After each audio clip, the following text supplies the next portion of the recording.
This is what I do. This is what I love.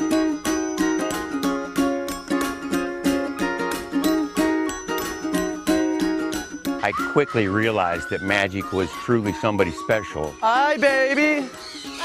Hello. Eccentric, I would say. He's like a Dr. Dolittle with birds. But you see, they are so intelligent and they needed somebody to save them. So I gave them everything I have, and I give everything I have to save the parrots.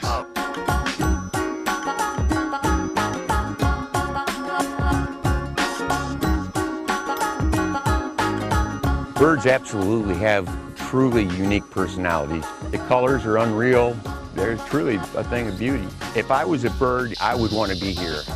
Many of the birds come to Zaksee Bird Sanctuary is because no one can handle them anymore. Many of them even they attack their own old owner. And there is a simple rule. If the bird knows you love them, they love you back. I've been working 14, 16, 18 hours a day to make this place, just to make it the best place I can for parrots. These little guys, they need all the help we can give them. It's a great place.